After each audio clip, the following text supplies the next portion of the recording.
Bienvenue à vous, si vous nous rejoignez sur BFM TV, nous sommes ensemble dans l'après-info jusqu'à 17h. Bonjour à tous, bonjour Benjamin. Bonjour Fanny, bonjour à tous. À la une de l'actualité de ce samedi, cet incendie exceptionnel à cette époque de l'année. Au moins 130 hectares de végétation ont brûlé à Mauriès, dans le massif des Alpilles. Nous ferons un point dans un instant avec un pompier sur place dans ce journal. Des soupçons de favoritisme concernant le ministre du Travail, Olivier Dussopt. Il n'y a pas eu d'arrangement, dit-il, une affaire qui tombe très mal pour le monsieur retraite du gouvernement. On en parle dans cette édition. Dans l'actualité également, une marche blanche aura lieu demain à Épinal en mémoire de Lucas qui s'était suicidé à 13 ans début janvier. Sa famille affirme qu'il était victime de harcèlement et une adolescente de 12 ans victime de harcèlement dans le même collège témoigne, vous l'entendrez dans ce journal. Et puis l'incident ne dégonfle pas, bien au contraire. Il y en a plus un maintenant, 2 ballons espions chinois. En effet, alors que le premier se promenait dans le ciel américain, un second survole, lui, l'Amérique latine, selon le Pentagone. On va en parler dans ce journal avec le général Pellistrandi.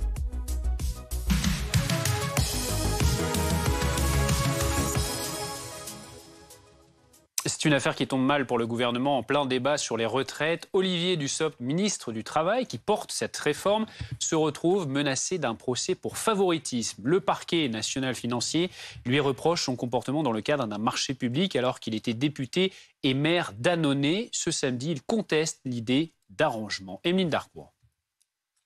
Un délit de favoritisme dans la passation d'un marché de l'eau quand il était maire d'Annonay, c'est ce que le parquet financier reproche à Olivier Dussopt. Il se fonde sur des échanges datant de 2009 et 2010 entre Olivier Dussopt et la société Lassor.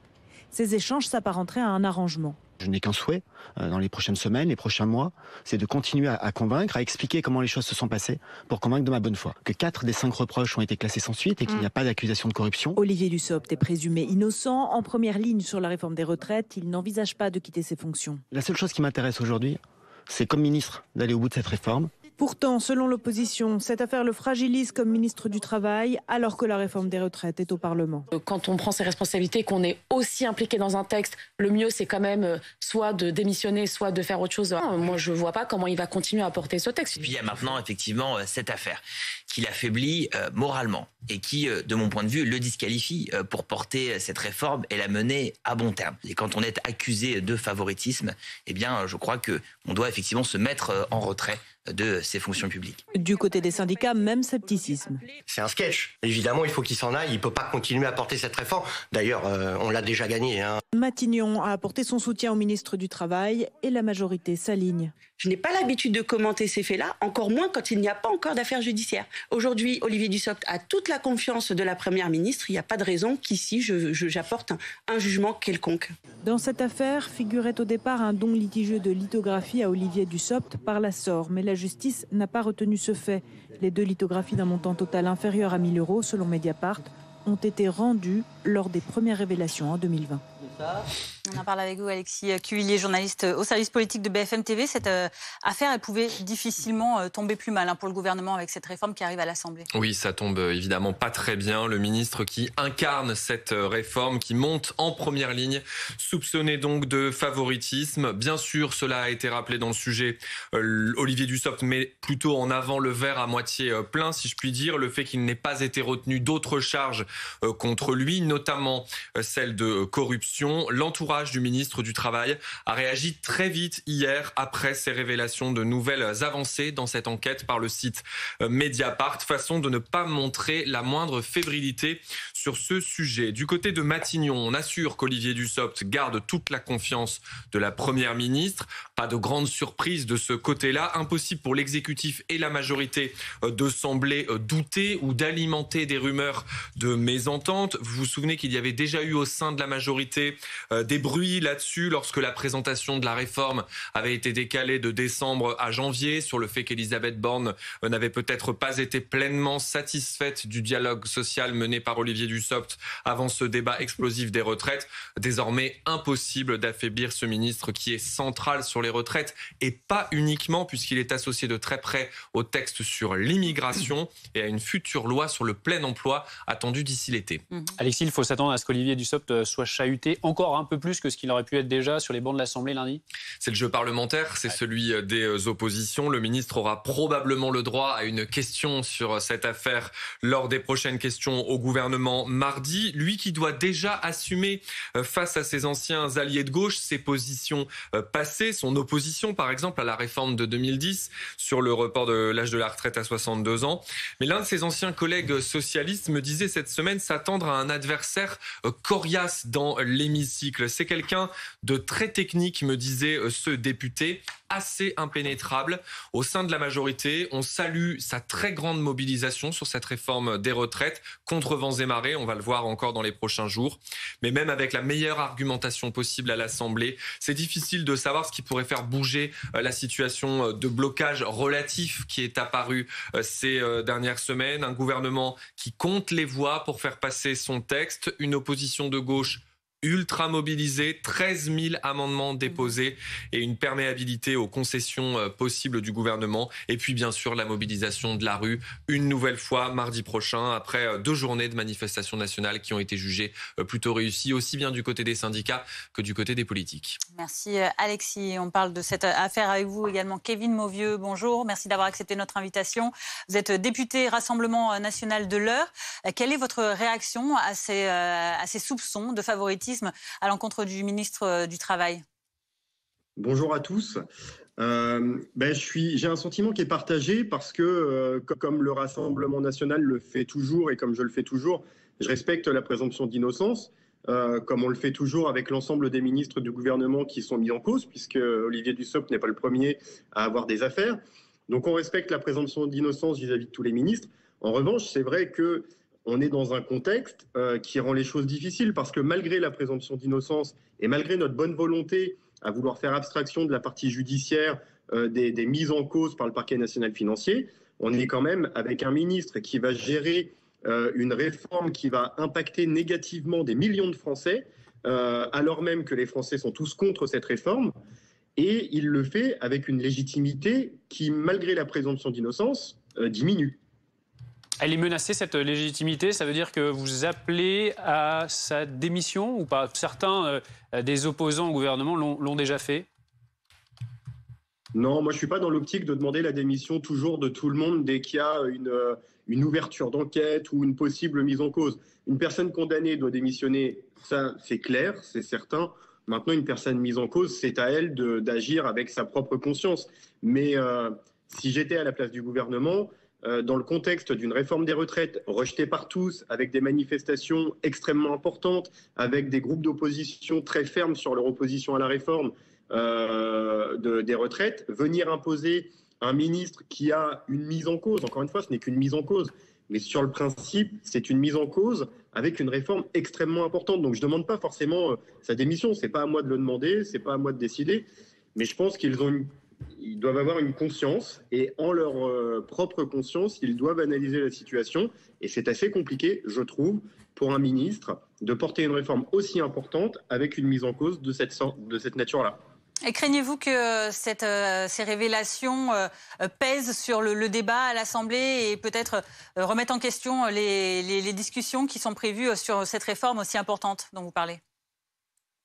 Ce qui va peser sur les discussions, ce n'est pas forcément la mise en cause du ministre, c'est l'ambiance générale, la fermeture d'esprit du gouvernement sur la négociation par rapport à cette réforme, l'espèce, on va dire, de manque d'intelligence de la NUPES sur leur mode de fonctionnement vis-à-vis de cette réforme. C'est tout ça qui va peser. Honnêtement, les soupçons sur le ministre, on pourra en reparler si vous voulez, mais vous verrez que sur les premières heures, peut-être effectivement que certains députés, pas forcément de nos rangs d'ailleurs, mais certains députés vont peut-être marteler le fait qu'on a un ministre mis en cause. On en parlera aux questions au gouvernement certainement, je pense, vous l'avez dit précédemment. Après, sur les débats en eux-mêmes, sur les 20 jours de débat, sur les 2 semaines de débat, je ne pense pas que ce soit ça réellement qui pèse. Mais par contre, en tout cas pas dans nos esprits, mais dans l'esprit des Français, les Français qui vont analyser petit à petit les informations que vous allez distiller au fur et à mesure des débats, les Français vont analyser ça avec le spectre de la mise en cause du ministre qui va renforcer on va dire, le côté critique de la part des Français. Mais nous, dans l'hémicycle, non, à part au début, quelques-uns peut-être qui vont essayer d'en jouer. Sinon, notre objectif, en tout cas au Rassemblement national, c'est d'essayer de diminuer les mauvais effets de la réforme, d'essayer d'aller jusqu'au vote pour pouvoir faire rejeter la réforme des retraites. Et ça, ce sera notre seul objectif. Après, la mise en cause d'Olivier Dussopt, on en fera abstraction. Merci beaucoup, Kevin Mauvieux, d'avoir été avec nous, député Rassemblement national de l'heure en direct donc sur BFM TV.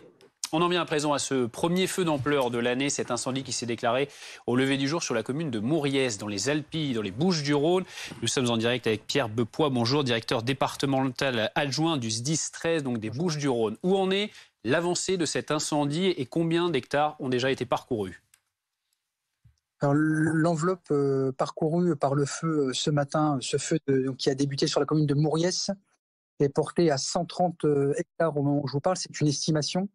Le feu est fixé au moment où je vous parle, puisqu'il a été, dès le départ,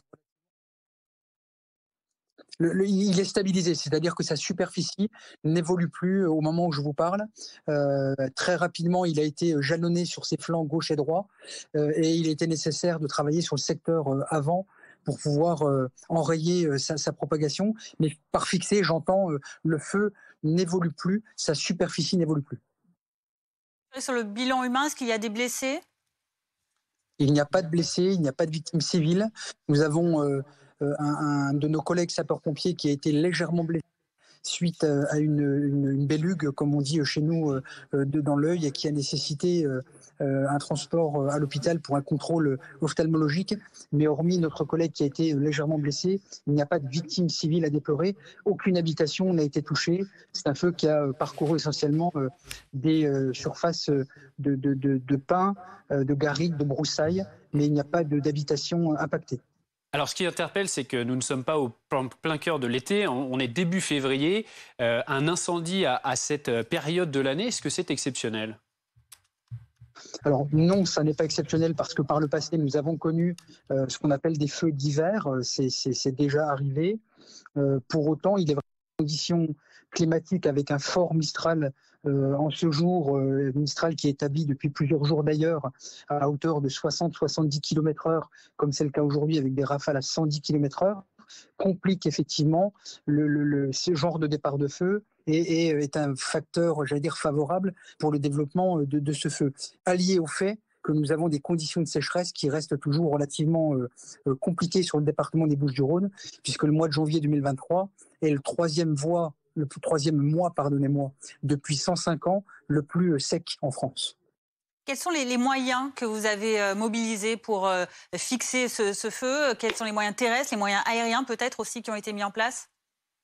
Alors uniquement des moyens terrestres parce que nous n'avons pas pu bénéficier de moyens aériens ce jour, et ce pour des raisons techniques, parce que nous sommes dans une période où un certain nombre de nos moyens aériens nationaux sont en opération de maintenance, ce qui est bien normal après une saison feu de forêt 2022 qui a été particulièrement sollicitante. Donc ce sont 105 engins et 240 sapeurs-pompiers qui ont été mobilisés sur le terrain, avec notamment des groupes lourds. Je pense notamment à des camions citernes feux de forêt 10 super de 13 000 litres qui sont intervenus, et puis des groupes spécialisés. Je pense notamment à ce qu'on appelle le détachement d'intervention spécialisée, qui a vocation à intervenir dans des endroits difficiles d'accès, et puis le groupe feu tactique qui procède à des allumages de feu en vue de contrecarrer la dynamique de développement du feu. Est-ce qu'il y a eu des évacuations d'habitations ? Alors, il y a eu vraisemblablement quelques évacuations, sachant qu'encore une fois, la doctrine nationale, pour nous, elle est de maintenir, confiner les gens dans leur structure en dur et d'assurer une défense de points sensibles de ces habitations-là. On peut, dans quelques cas particuliers, au regard de la nature de ces structures, envisager des évacuations en avance de phase et au regard du développement du feu. En l'occurrence, ce feu a été quand même relativement rapide, puisqu'on a des vitesses de déplacement du feu de 600 m/h sur ce feu de Mouriez ce matin dans les Bouches-du-Rhône. Est-ce que vous avez déjà réussi à identifier la cause de cet incendie survenu ce matin ? Alors vous le disiez, c'est pas forcément exceptionnel en hiver, mais tout de même, il y a aussi un facteur avec de la sécheresse ambiante. Comment est-ce que ça s'est déclenché ?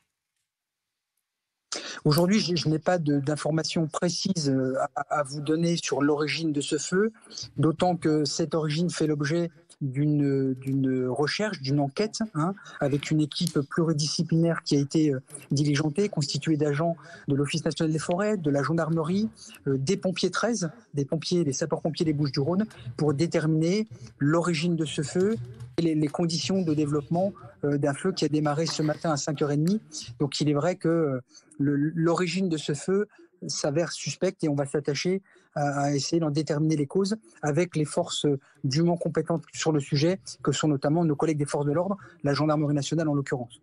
Merci beaucoup Pierre Bepoix pour toutes ces explications très claires donc, sur l'évolution de la situation. Cet incendie qui est donc fixé, c'est-à-dire qu'il n'évolue plus. 130 hectares ont déjà été parcourus. On va y revenir bien sûr cet après-midi dans nos journaux. On voulait aussi continuer à vous parler de cette histoire incroyable. On en parle depuis hier, alors qu'un premier ballon espion chinois poursuit sa route dans le ciel américain. Un deuxième ballon survole actuellement l'Amérique du Sud. C'est ce qu'indique aujourd'hui le Pentagone. Oui, Anthony Blinken, le secrétaire d'État américain, a d'ailleurs annoncé sa visite en Chine. Il l'a annulée. Alors pourquoi les États-Unis n'abattent-ils pas tout simplement ces ballons? Élément de réponse avec Adrien Portron. Alors qu'il continue de voler au-dessus de l'espace aérien des États-Unis, le gouvernement américain doit-il abattre ce ballon chinois? Au sol, le sujet fait couler beaucoup d'encre. Parmi les réactions, celle de l'ancien président américain Donald Trump. Comme à son habitude, il exprime sa pensée vertement. Abattez ce ballon. Même tonalité pour de nombreux élus républicains, à l'image de cette députée. Littéralement, chaque personne ordinaire que je connais parle de la façon d'abattre le ballon espion chinois. Ce serait formidable si un Américain lambda l'abattait. Un gouvernement américain sous pression, mais qui pour le moment temporise. Car abattre cet aéronef n'est pas si simple.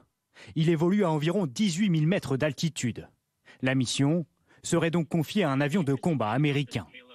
Mais selon cet expert, un autre paramètre est également à prendre en compte.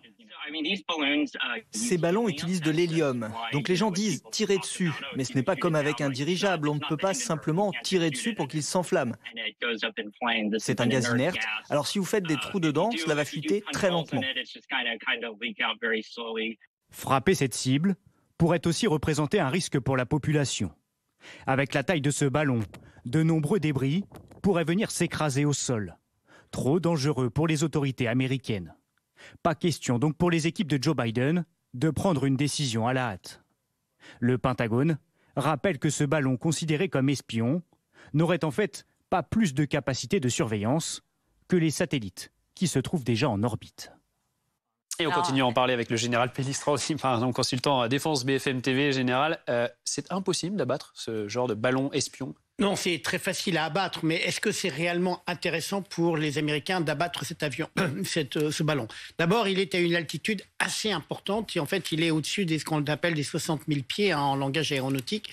Et au-delà des 60 000 pieds, eh bien, c'est une zone où n'importe qui peut transiter, y compris un ballon espion.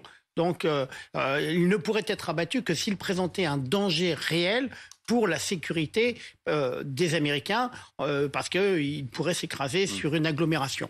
Bon, donc l'abattre, c'est pas forcément très intéressant. Ce qui est beaucoup plus intéressant, en fait, c'est d'abord de le brouiller, donc pour que ces informations ne puissent pas parvenir à Pékin. C'est d'abord humiliant pour la Chine, parce que les Américains vont continuer à le suivre, et éventuellement, et là ça devient beaucoup plus intéressant, pourquoi pas essayer de le récupérer, parce que ça permettrait d'avoir accès aux technologies qui sont embarquées à bord. Donc pour le moment, c'est la balle en quelque sorte est dans le camp des Américains, ils ont du temps devant eux, et pour les Chinois, eh bien c'est humiliant, parce que non seulement il y a ce premier ballon qui a été vu, il y en a un deuxième, et donc ils ont été pris en quelque sorte la main dans le pot de confiture. Merci beaucoup, Général Pellistrandi. Restez avec nous, 14h17. À suivre sur BFM TV, cet incendie à Mouriès, où nous allons retourner dans un instant dans les Alpilles, dans le département des Bouches-du-Rhône. Un incendie fixé, selon les pompiers sur place. Il n'évolue donc plus sur place. Il a tout de même parcouru plus de 130 hectares depuis ce matin. Heureusement, il n'y a pas de blessés. Nous serons sur place dans un instant. Restez avec nous. BFM TV, vous pouvez aussi l'écouter. Bonjour à tous, très heureux de vous retrouver sur BFM TV. Nous sommes ensemble jusqu'à midi, c'est le Live Toussaint. 3 heures d'infos et d'analyse et un sujet d'actualité brûlant pour commencer, les vacances. BFM Radio disponible en DAB+, sur l'appli BFM TV et bfmradio.com.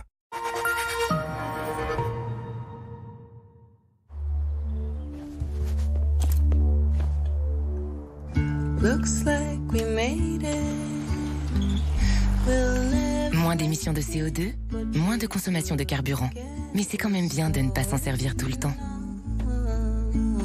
Renault Captur E-Tech Full Hybride, jusqu'à 40% d'économie de carburant. Renault Captur prête à partir existe aussi en version essence, dès 200 € par mois.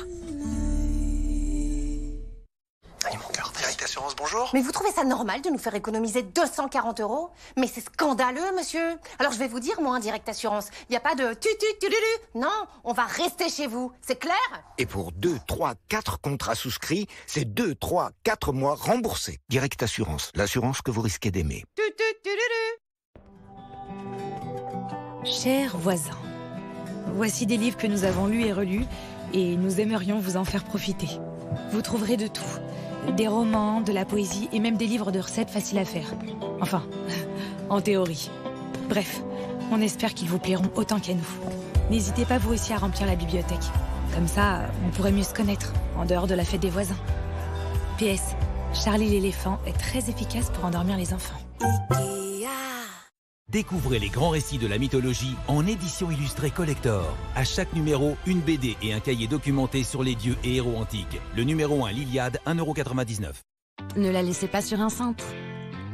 Vendez sans frais sur Vinted et donnez une seconde vie à vos vêtements. Vous ne le portez pas? Vendez-le. Vous aussi, vous voulez faire comme j'aime? Mais avant de commencer, vous voulez savoir combien ça va vous coûter et c'est normal. En fait, ça dépend de votre objectif de perte de poids et de votre morphologie. Je vais vous montrer comment faire un devis, rien de compliqué. Vous allez sur le site commejaime.fr. Vous faites votre demande de devis en ligne. C'est simple, gratuit et sans engagement. Alors maintenant, plus d'excuses. Dès la semaine prochaine, commencez à perdre du poids. Alors appelez le 0800 37 37 37. 0800 37 37 37 ou rendez-vous sur commejaime.fr. Vous voulez tous un monde plus juste, vous voulez tous un monde moins cher et vous voulez tous un monde plus proche. Bon, vous voulez tous un monde nickel, quoi. Alors c'est simple, il suffit d'entrer chez un buraliste. On est 3 millions d'heureux à avoir trouvé notre compte. Nickel, un compte, une carte, un RIB en 5 minutes. Rejoignez le mouvement.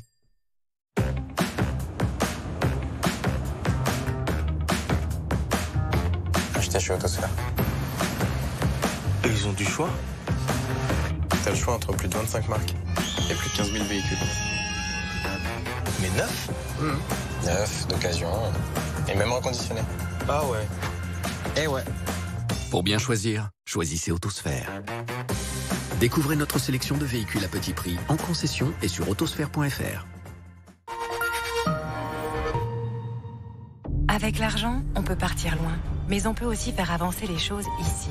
Grâce à l'épargne Maïf, 1,2 milliard d'euros ont déjà été investis dans la transition énergétique. Choisir Maïf, c'est choisir une épargne responsable et solidaire. Maïf, assureur militant.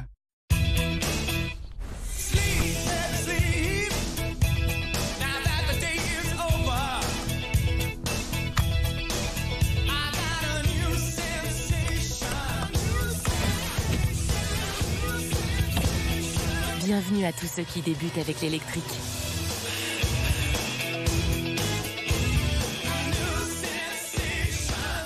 Et toujours 3 ans d'entretien et 3 ans de garantie pour 1 € de plus sur une sélection d'occasion Renault. Moi qui aime le temps, je restais grisée, sans volonté, sous ses yeux. Roche-Beaubois, French Art de Vivre. Mais qu'est-ce que tu fais? C'est pas aujourd'hui qu'on part en vacances, c'est la semaine prochaine. Je sais. Mais comme ça, je suis prêt. Fram, vous avez déjà envie d'être en vacances.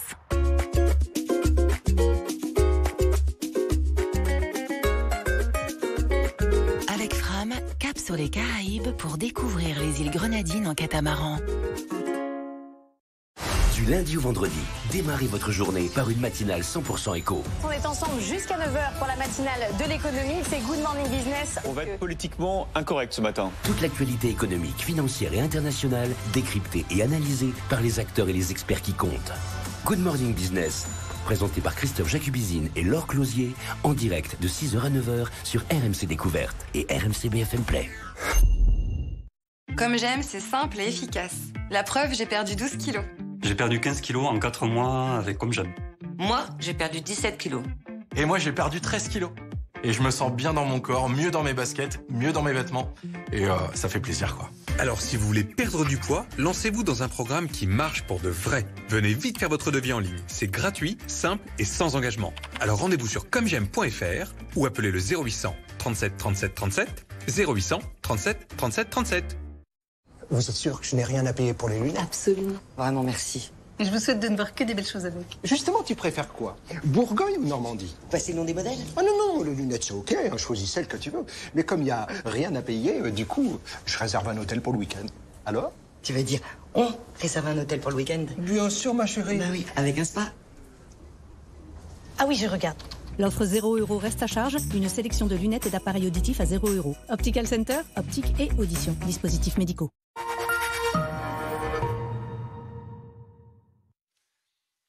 Merci d'être avec nous sur BFM TV, 14h24 à la une de l'actualité. Cet incendie qui s'est déclaré ce matin à Mouriez, dans les Alpilles, dans les Bouches-du-Rhône. Le feu a été fixé, c'est-à-dire qu'il n'évolue plus, ne progresse plus. C'est ce que nous ont indiqué tout à l'heure des pompiers présents sur place. Plus de 130 hectares sont partis en fumée. Un feu assez exceptionnel pour cette période, début février, dû notamment au fort Mistral qui souffle sur place donc dans ce massif des Alpilles, et donc le feu est fixé. On va y revenir dans quelques instants. Vous voyez ces secours, ces pompiers qui sont à l'œuvre actuellement. Et on prend maintenant la direction du nord-est des États-Unis et de l'est du Canada, qui sont sous un froid polaire historique, un froid appelé vortex polaire, du jamais vu depuis des générations, avec des températures en ressenti jusqu'à moins 49 degrés par endroit. Karine Houten, on vous retrouve, vous êtes dans le quartier de New York, Brooklyn. C'est un froid polaire historique dans le pays, vous le ressentez vous-même, on voit que vous êtes bien couverte. Oui, c'est épique selon les services météorologiques. Encore pire que le froid qui s'était abattu sur le nord de l'État de New York à Noël. Du jamais vu depuis des générations. On est en dessous de tous les records historiques. Il fait moins 16 ce matin à Brooklyn où je me trouve. Le vortex s'est abattu sur toute la Nouvelle-Angleterre, tous les États du nord-est jusqu'au Canada. Il fait moins 28 ce matin à Montréal. Alors bien sûr, tous les habitants ont reçu des messages d'alerte. Sortir le moins possible, ne pas sortir les enfants et surtout ne pas sortir les animaux de compagnie. Mais le pire, c'est qu'effectivement, les services météo parlent carrément en température ressentie à cause de ce phénomène de vortex. Les températures réelles ne comptent plus. Ils font des cartes en température ressentie. Et ce qui nous donne du moins 21 ce matin à New York. Il ne faut pas se fier au beau soleil. Mais le pire, ce sont tous les endroits au-delà du nord de Boston où on est à des températures qui s'étalent entre moins 34 et moins 49 en température ressentie. Merci beaucoup, Karine Houten, dans le quartier de Brooklyn, donc à New York. Tout de suite, la météo, c'est presque la canicule à côté, en France, à côté de ce qui se passe aux États-Unis. La météo avec Compex. Sculptez ou affiner votre taille et bénéficiez de massages du bas du dos. Compex. La météo avec Groupe Verlaine. Installation photovoltaïque pour réduire vos factures d'électricité. Groupe Verlaine, connectons nos énergies. La météo avec Antargaz Énergie. Antargaz accompagne ses clients dans leur transition énergétique. Antargaz, partout en France.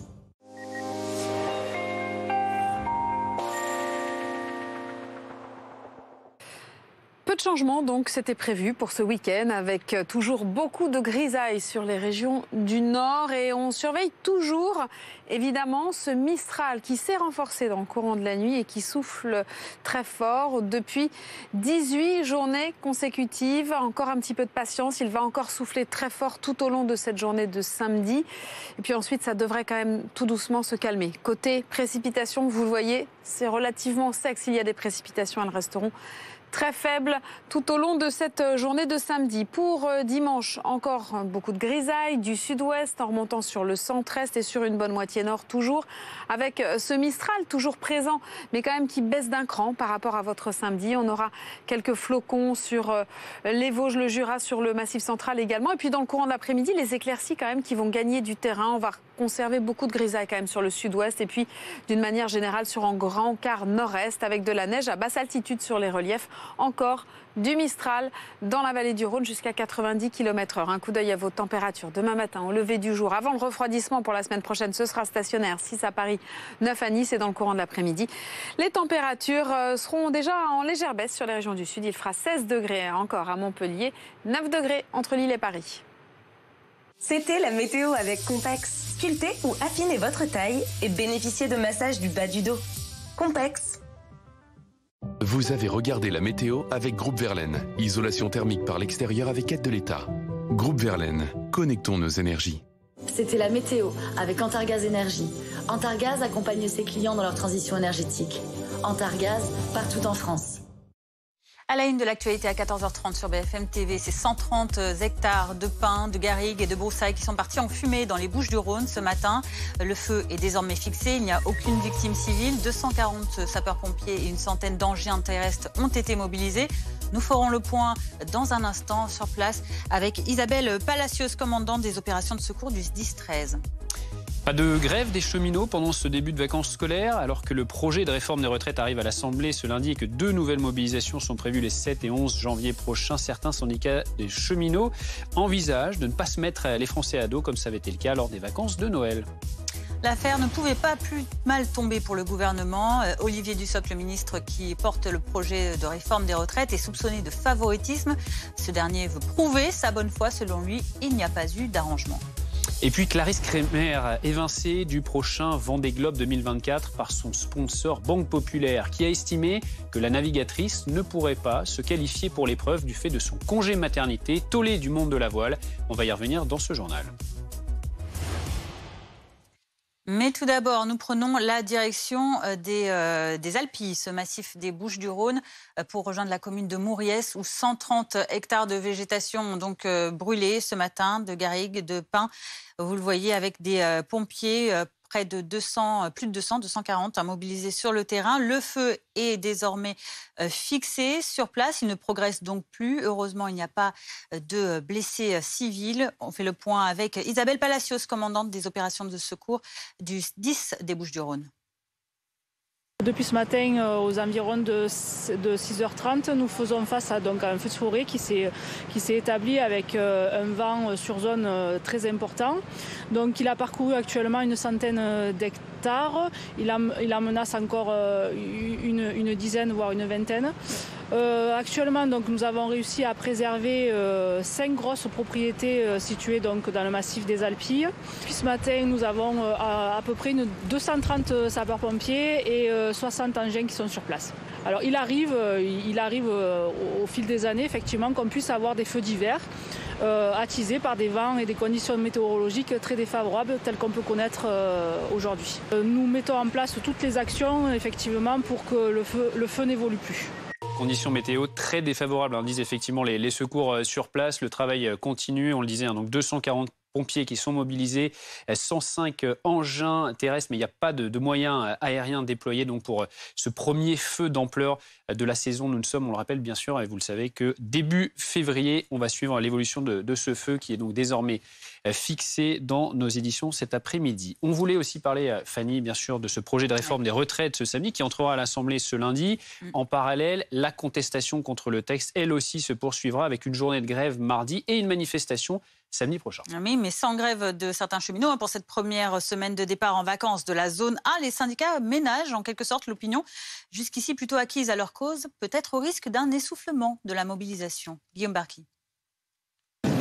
Vacances et grève.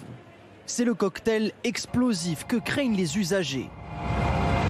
Mais finalement, pas de préavis de grève en vue chez les cheminots pour la journée de mobilisation du 11 qui coïncide avec des départs en vacances. C'est vraiment gentil de leur part, quoi, c'est vrai. C'est un soulagement vraiment énorme, ouais, c'est un soulagement. C'est gentil pour les vacanciers. De toute façon, Ils vont foutre le bordel après ou avant. Les syndicats ont-ils choisi de ménager les Français pour garder l'opinion avec eux? Très probable, mais pas seulement selon ce syndicat. Pour durer, il faut aussi s'économiser, car ceci a un coût et il est important de durer, étant donné qu'on est plus parti sur une course de demi-fond que sur un sprint. Économiser des jours de grève et surtout ratisser large en permettant à ceux qui n'ont pas encore manifesté de le faire. Faire ça un samedi, c'est aussi pour élargir le mouvement. Ça permet à des gens qui ne peuvent pas être en grève ou qui ne peuvent pas venir manifester, de venir puisque c'est le week-end. Donc c'est complémentaire des journées qui ont lieu dans la semaine. La position ne fait cependant pas l'unanimité dans l'intersyndicale. Certains craignent que la mobilisation s'essouffle pendant la période de vacances. Alexis Cuvillier est avec nous, journaliste politique à BFM TV. Olivier Dussopt s'est dit favorable à élargir l'index senior aux moyennes entreprises. Parmi les quelques 20 000 amendements proposés au texte, le gouvernement est-il prêt à lâcher du lest pour tenter d'éteindre la contestation? La grande concession attendue, c'est celle sur les 43 années de cotisation pour tous, même ceux qui ont commencé à travailler autour de l'âge de 20 ans et qui devraient travailler une année de plus que les autres. On l'a beaucoup dit ces dernières semaines, une injustice qui n'est pas totalement nouvelle, mais qui a été mise à jour en quelque sorte par la présentation de la réforme actuelle. Vous le savez, c'est une demande très forte du côté des Républicains, au cœur encore cette semaine d'une nouvelle discussion entre Elisabeth Borne et les responsables du parti gaulliste. Une concession sur ce point, ce serait très puissant, jugé cette semaine un député LR, un élu qui a assuré qu'il s'opposerait à la réforme si ce geste n'était pas accordé par le gouvernement. Une position qui serait d'ailleurs partagée par de plus en plus de députés au sein du groupe LR à l'Assemblée. Sur ce point, ils vont lâcher du lest, c'est sûr, sembler se convaincre un cadre de la majorité au Palais Bourbon, en assurant aussi que cela permettrait de ressouder tous les élus, Renaissance, Modem, Horizon, même ceux qui à ce stade expriment des réserves au sein même du camp présidentiel. Pour autant, cela ne semble pas totalement encore acquis. À droite, on s'attendait peut-être à une annonce de Matignon sur cette question avant ce week-end et on a vu que cela n'était pas venu. Le coût budgétaire d'une telle mesure, possiblement entre 1 et 2 milliards d'euros, pèse évidemment beaucoup dans la balance. En revanche, vous le rappeliez, le gouvernement est plus prolixe sur la question de l'emploi des seniors. La porte est plus clairement ouverte sur des sanctions financières pour ces entreprises qui ne publieraient pas leurs chiffres sur l'emploi des seniors, et ces obligations pourraient s'appliquer dans des entreprises plus petite qu'envisagé initialement. Merci Alexis pour ces précisions. Bonjour Jérôme Sainte-Marie, vous êtes sondeur, politologue et président de l'Institut Pollingvox. Alors on s'en souvient, dans ces derniers sondages, on disait qu'environ 7 Français sur 10 se disaient non favorables à cette réforme des retraites. Le mouvement, selon vous, reste-t-il toujours aussi populaire 4 jours après cette deuxième grande manifestation qui a eu lieu le 31 janvier ? Oui, on a même vu que le mouvement a été de plus en plus populaire. On est désormais à davantage que 70%, 72, 73, 74% des Français, les 3/4 donc, soutiennent la mobilisation. Soutiennent la mobilisation parce qu'ils espèrent, pour beaucoup d'entre eux, notamment les 50, 60 ans, ils espèrent qu'à travers cette mobilisation, ils vont obtenir quelques petites choses. Ça ne veut pas dire forcément que les 3/4 des Français sont opposés à l'idée de cette réforme. On voit bien que c'est plutôt 64%. Donc là, il y a une petite marge de manœuvre pour le gouvernement, c'est-à-dire que des gens soutiennent encore une fois la mobilisation dans une logique précisément syndicale, en disant quand on proteste, on obtient des choses. Ça ne veut pas forcément dire qu'ils sont favorables à un blocage, par exemple, de l'économie pour obtenir un gain de cause. Il y a le calendrier aussi avec le début des vacances pour la première zone depuis hier, avec certains syndicats de cheminots qui envisagent de ne pas faire grève samedi prochain, donc pour la deuxième journée de mobilisation la semaine prochaine. Est-ce qu'il y a un risque aussi que les Français finalement ne se démobilisent pas pendant les vacances ? Alors un risque, je ne sais pas si c'est un risque ou une opportunité, mais en tout cas, oui, je pense qu'il y aura une mobilisation qui va durer. Vous savez, nous avons un précédent, c'est 2010. En 2010, on avait des manifestations énormes, entre 1 million, 1 200 000 selon la police, 3 millions selon les syndicats. Ça en 2010. Avant l'été, et après l'été. Puis vers le mois d'octobre, peu à peu, le gouvernement, c'était le gouvernement Fillon précisément, a réussi à faire passer sa loi, c'est-à-dire la loi qui passait la retraite grosso modo de 60 à 62 ans, c'était 2 ans de plus déjà. Eh bien, il y avait eu des mobilisations extrêmement fortes. Le gouvernement avait une majorité à l'Assemblée nationale et Nicolas Sarkozy avait pu faire passer sa réforme. Il ne s'était rien produit d'autre que, encore une fois, des mobilisations puissantes. Le seul problème pour Nicolas Sarkozy, c'est que 2 ans plus tard, c'était la présidentielle. Et là, il avait été sanctionné par les électeurs et François Hollande, sans trop d'efforts, avait pu être élu. Alors on l'a vu pour cette réforme des retraites actuelle, il y a eu au départ une union des syndicats, c'était assez inédit derrière cette opposition. Et là on a le sentiment que cette mobilisation syndicale, finalement, elle commence un peu à s'éparpiller avec certains syndicats qui sont plus radicaux que d'autres. Est-ce que le mouvement va pouvoir reprendre, par exemple, en mars, avec la même vigueur après les vacances ? Tout dépendra de l'attitude d'un syndicat, c'est-à-dire le syndicat qui est le plus représenté chez les salariés du privé désormais, et il s'agit de la CFDT. La CFDT actuellement est clairement dans la protestation, mais on a déjà vu lors du mouvement précédent c'était le syndicat qui était sans doute le premier à négocier. En tout cas, c'est le syndicat sur lequel s'appuient les gouvernements pour montrer qu'ils font un geste et rompre l'unité syndicale. On verra bien, c'est comme ça que cela se passe. À vrai dire, vous savez, tant qu'il s'agit de journées de mobilisation, c'est très spectaculaire, c'est important, mais ça n'a pas vraiment beaucoup de conséquences. La seule chose qui peut véritablement gêner le gouvernement, ce sont les grèves, le blocage de l'économie, ou bien alors, mais là on sort du champ syndical, une majorité qui se constituerait à l'Assemblée nationale pour refuser ce texte, mais on voit bien que c'est une perspective peu réaliste aujourd'hui. Merci beaucoup Jérôme Sainte-Marie d'avoir été en direct avec nous sur BFM TV cet après-midi. Et puis il y a aussi cette affaire qui ne pouvait pas plus mal tomber pour le gouvernement, qui concerne Olivier Dussopt, le ministre du Travail, figure porteuse de cette réforme des retraites qui est visée pour une enquête du parquet national financier pour des accusations de favoritisme. Les faits remontent à 2009 lorsque Olivier Dussopt était maire d'Annonay et concernerait un marché public conclu avec l'Assor, une entreprise de gestion de l'eau, alors que Matignon réaffirme que le ministre garde toute la confiance d'Elisabeth Borne. On va réécouter Olivier Dussopt qui était ce matin chez nos confrères de France Inter. La seule chose qui m'intéresse aujourd'hui, c'est comme ministre d'aller au bout de cette réforme et comme citoyen, comme personne privée, de continuer à avancer et à rappeler d'abord que 4 des 5 reproches ont été classés sans suite et qu'il n'y a pas d'accusation de corruption. Mais l'exécutif aujourd'hui vous soutient jusqu'à quand ? Et qu'il y a un 5e point sur une question de procédure avec la possibilité, en tout cas aux yeux du parquet, d'une infraction, et je vais continuer à me défendre et expliquer que ma position est une position de bonne foi. Et ces révélations risquent-elles d'entacher le travail du gouvernement sur les réformes des retraites ? Réaction politique à la suite de ces révélations ? Non, pour la députée de la majorité Maude Bréjon qui soutient le ministre. Et le vrai problème reste celui de la réforme en lui-même, estime la porte-parole socialiste Céline Herviot. On parle de faits qui sont publiquement connus depuis 2020, sur lesquels la justice a fait son travail. Olivier Dussopt s'y est d'ailleurs prêté. Et elle arrive à sa conclusion. Et la justice a rendu un avis qui est clair. Est-ce qu'il y a de la corruption ? La justice dit que non. Est-ce qu'il y a de l'enrichissement personnel ? La justice dit que non. Est-ce que ça concerne de près ou de loin des activités ministérielles ? La justice, encore une fois, dit que non. L'important, c'est de travailler sur le fond, c'est la sauvegarde du système par répartition, et c'est de parler du fond. Il va être de fait en difficulté pour porter la réforme, c'est certain. Après le retrait, je ne sais pas vraiment si c'est nécessaire. En fait, Olivier Dussopt, il est le porte-voix, mais d'une réforme qui a été pensée bien au-dessus de lui. C'est quand même la première ministre qui porte cette réforme avec le président de la République. Donc pour moi, c'est pas un enjeu de personne finalement. Évidemment, ce n'est pas la bonne incarnation. Ça tombe au mauvais moment. Mais la problématique, c'est une problématique de fond, une réforme qui est injuste socialement. D'ailleurs, Olivier Dussopt est un ancien camarade socialiste. Donc j'ai vraiment du mal à comprendre déjà son cheminement intellectuel et politique personnel pour réussir à défendre une réforme aussi antisociale. Mais effectivement, ça tombe au pire moment. Donc ce qui importe, c'est le fond de cette réforme. On revient à présent sur cet incendie dans le massif des Alpilles, un premier incendie d'ampleur début février.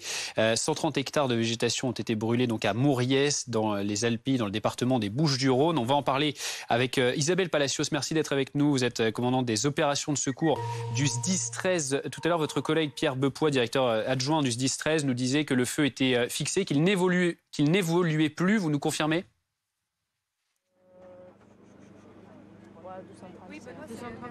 Alors, Isabelle Palacios, est-ce que vous nous entendez? Le feu est fixé, vous nous confirmez? Isabelle Palacios, est-ce que vous nous entendez? Visiblement, petit problème de liaison de son avec vous. Ah, vous nous entendez? Il rappelle. Bon, on reviendra vers vous dans quelques instants, Isabelle Palacios, pour faire un point donc, sur cet incendie dans le massif des Alpilles. On voulait aussi vous parler de cette polémique qui concerne la navigatrice Clarisse Kremer, qui ne prendra pas le départ du Vendée Globe l'an prochain, en 2024. À la barre du trimaran Banque Populaire, officiellement, la décision est liée à un changement dans la réglementation de l'épreuve, mais Clarisse Kremer estime qu'elle est également la conséquence de sa très récente maternité. Le Vendée Globe appelle les autres sponsors de la course nautique à la soutenir. Jeanne Daudet, Maury Marcillac avec Aurore Villemur. Sur son compte Instagram jeudi, la skippeuse Clarisse Kremer, privée de Vendée Globe, laisse éclater sa colère. Banque Populaire décide de me laisser à quai. J'ai donné naissance en novembre 2022 à une petite fille. Alors que rien ne m'y obligeait, j'avais informé mon sponsor, Banque Populaire, dès février 2021, de mon projet d'enfant. Ils m'ont tout de même choisi pour ce nouveau Vendée Globe et ont communiqué sur notre engagement mutuel à l'automne 2021. Finalement, son sponsor décide de se séparer d'elle suite à un nouveau règlement du Vendée Globe. Les skippers qui n'ont pas de bateau neuf ont en effet désormais l'obligation de participer à un certain nombre de courses qualificatives jusqu'au départ pour accumuler des points permettant de départager les candidats si leur nombre dépasse 40. En raison de sa grossesse, Clarisse Kremer risque de ne pas atteindre ce minimum requis selon Banque Populaire, qui décide donc de changer de skipper. Une décision précipitée, selon le Vendée Globe. Je ne comprends pas pourquoi ils n'ont pas continué à parier sur Clarisse, qui est une skippeuse, encore une fois, qui s'est vraiment fait remarquer.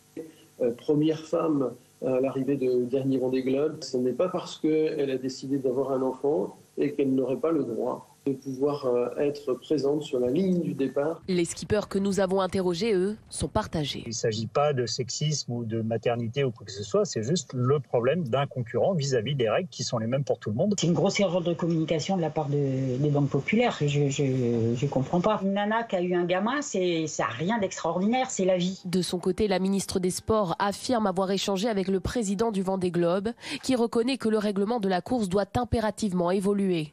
Et pour 2024, selon elle, les chances de Clarisse ne sont pas éteintes.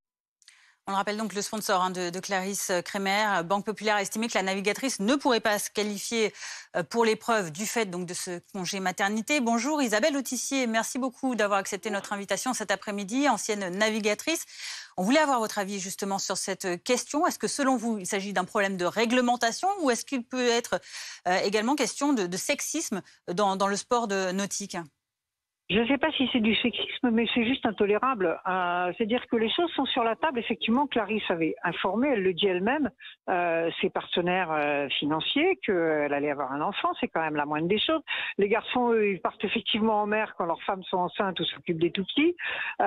Donc, ils étaient au courant. Et en plus, ces chances ne sont pas éteintes du tout. Puisque à partir de maintenant, puisque son bébé est né, elle peut recourir et elle peut encore faire ses courses de qualification. Simplement, pour une histoire vraisemblablement financière, son sponsor pense qu'elle a moins de chances de pouvoir effectivement avoir les points de qualification. Donc on lui retire d'entrée de jeu la possibilité d'accumuler ses points et de figurer dans la course. Donc c'est juste insupportable. On rappelle que le Vendée Globe donc, aura lieu en novembre 2024. Elle aurait eu, selon vous, c'est ce que vous dites, Isabelle Autissier, Clarisse Kremer, elle aurait eu le temps d'accumuler suffisamment de points jusqu'au départ du Vendée Globe. Oui, elle aurait eu le temps. Alors après, c'est vrai que s'il y a beaucoup de concurrents, comme c'est ceux qui ont le plus de points qui passent en premier, il y a un petit risque. Ouais. Mais c'est quand même tout à l'honneur de son sponsor, justement, de rester à ses côtés et peut-être d'agir auprès de l'organisation de la course pour que, puisque cette réglementation est intervenue entre deux courses, faire en sorte qu'il y ait une forme d'exception, par exemple, pour cette fois-ci. Ça, c'est des discussions qui ont lieu régulièrement. Donc là, la façon extrêmement peu élégante et extrêmement rapide de, en gros, l'acheter, quoi. C'est quand même assez grossier et assez terrible pour elle. Moi, je me mets à sa place. Avant des globes, il y en a qu'un tous les 4 ans, donc c'est quand même un rêve. Et elle a montré dans le dernier que c'était un super marin et qu'elle pouvait faire des résultats. Est-ce que vous soutenez la position de la ministre des Sports, Amélie Oudéa-Castéra, de justement changer, de faire évoluer la réglementation? Non, mais sans doute, il faut faire évoluer la réglementation. Je pense qu'il faudrait être en capacité de faire une exception pour cette fois. Il n'y a quand même pas 36 personnes qui viennent d'avoir un enfant et qui sont dans la situation de Clarisse. Et en plus, c'est nouveau. Avant, quand on avait fait un Vendée Globe, on était automatiquement qualifiés. Donc eux, ils ont changé la réglementation entre les deux. Bon, soit, mais ils pourraient en tenir compte. Non, mais surtout, son sponsor devrait être solidaire. Ce serait le minimum des choses. Est-ce qu'il y a d'une façon générale, il y a un problème de carrière, d'opportunité, d'égalité des chances pour les femmes aujourd'hui ? Ah bah c'est sûr que dans la voile, il faut choisir. On voit bien que c'est extrêmement compliqué compte tenu de l'engagement physique sur le long terme, d'être maman et en même temps de faire une carrière de course au large. C'est rarissime. Il y en a une ou deux femmes qui arrivent à tenir ça, mais la plupart du temps, malheureusement, il faut qu'elles choisissent. Et c'est quand même, c'est quand même extrêmement violent. Alors vous le disiez, il faut choisir. C'était peut-être justement la position avant. Et là, on voit qu'avec ces cas, même s'ils sont encore un peu nombreux, la donne est en train de changer. Que les femmes, comme dans tous les secteurs d'ailleurs, s'organisent pour y arriver. Alors il faut que le sport suive aussi l'évolution sociale, peut-être. Bien sûr, ces problèmes-là, ça vient aussi parce que justement, enfin, il y a un peu plus de femmes en course au large et c'est très bien. C'est un des très rares sports où les hommes et les femmes combattent à armes égales. Donc il faut faire en sorte que, culturellement parlant et socialement parlant, ce soit aussi à armes égales et qu'on n'entende pas toujours le fameux qui va garder les enfants, quoi. Merci beaucoup Isabelle Autissier d'avoir été avec nous en direct cet après-midi donc pour réagir à cette affaire. Restez avec nous dans un instant, nous reviendrons sur cet incendie à Mauriès qui est fixé, qui ne progresse plus donc dans le massif des Alpilles, dans les Bouches-du-Rhône. 130 hectares sont partis en fumée. C'est un incendie qui s'est déclaré ce matin, en partie notamment à cause du Mistral. Pas de victimes civiles. 240 pompiers sont mobilisés sur place. Nous y serons dans un instant, à tout de suite.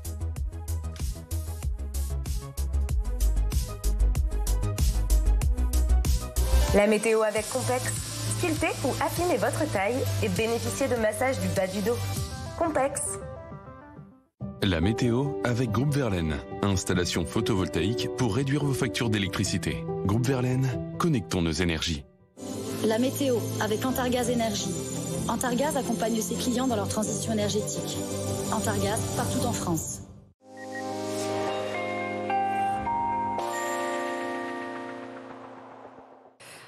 Peu de changements, donc, c'était prévu pour ce week-end avec toujours beaucoup de grisailles sur les régions du Nord. Et on surveille toujours, évidemment, ce Mistral qui s'est renforcé dans le courant de la nuit et qui souffle très fort depuis 18 journées consécutives. Encore un petit peu de patience, il va encore souffler très fort tout au long de cette journée de samedi.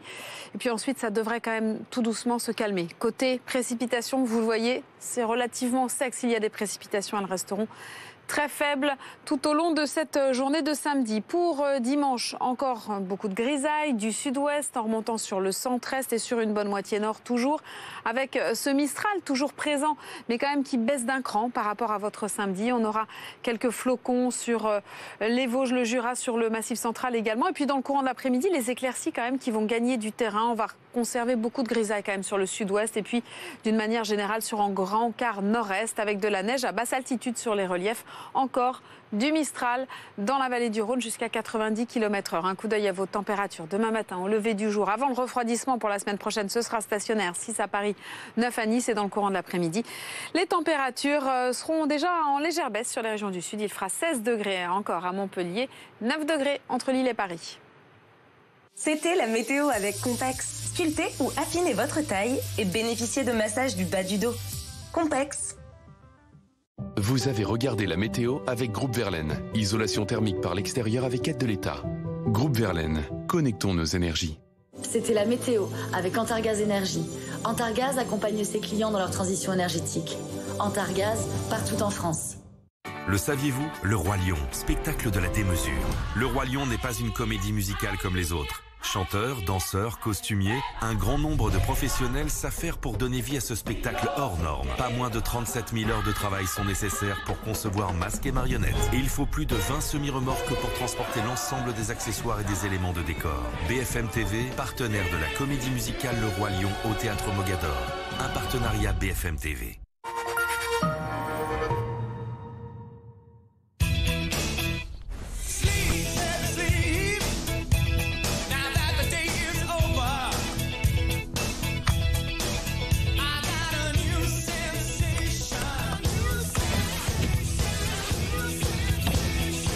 Bienvenue à tous ceux qui débutent avec l'électrique.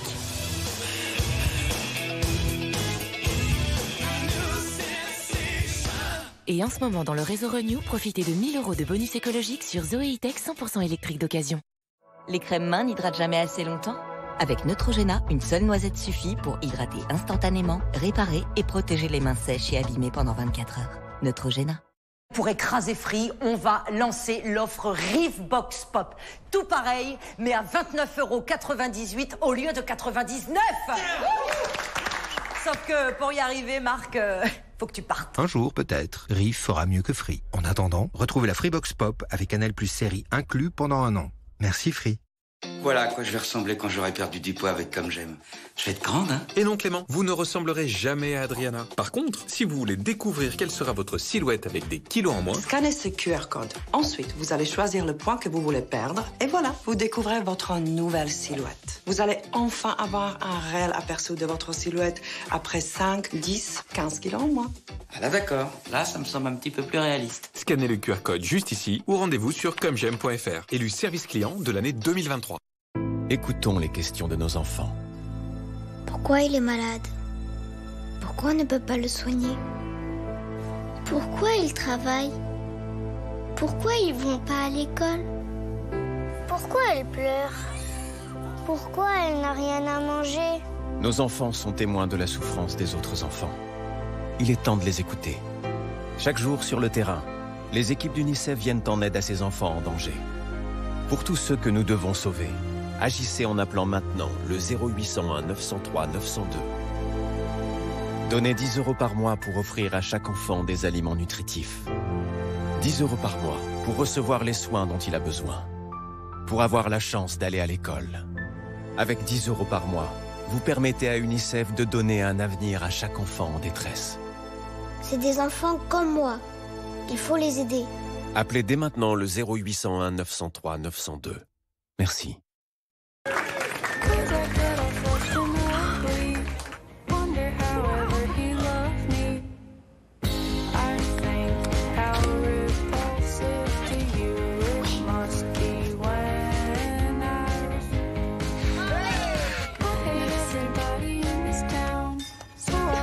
Pour profiter dès maintenant de l'iPhone 14 Pro, Orange reprend vos anciens vrais téléphones.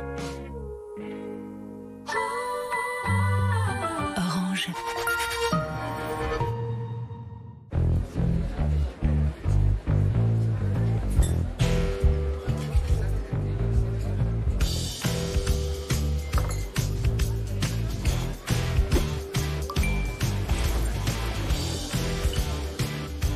Rapide et sécurisé, Apple Pay, disponible au Crédit Agricole.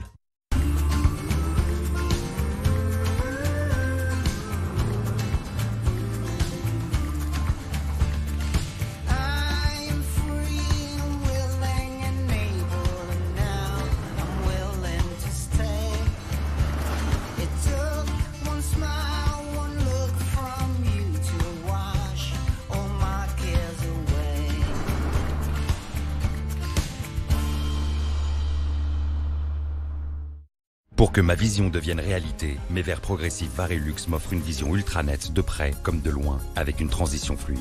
Voir sans limite, c'est vivre sans limite. Varilux, un verre Essilor, dispositif médical. 9 porteurs sur 10 sont convaincus par les verres Varilux. Satisfaction garantie chez les opticiens Essilor experts.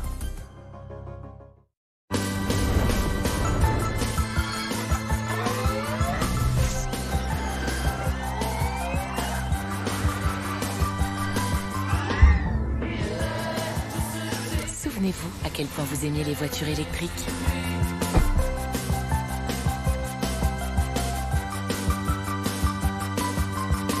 Nouvelle Renault Mégane E-Tech 100% électrique à partir de 300 € par mois, avec 3 ans de garantie, assistance et entretien inclus. Quel est l'animal emblématique d'Athéna? Comment Jason s'empare-t-il de la toison d'or? Comment Ulysse échappe-t-il au Cyclope? Découvrez les grands récits de la mythologie en édition illustrée collector.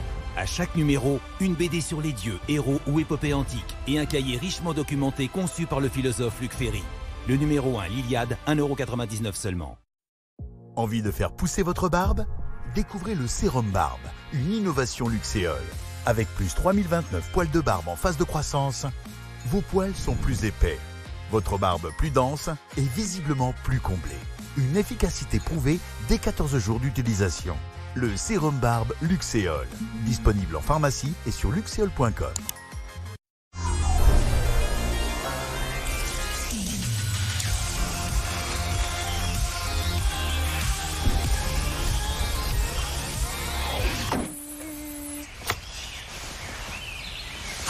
Et voilà.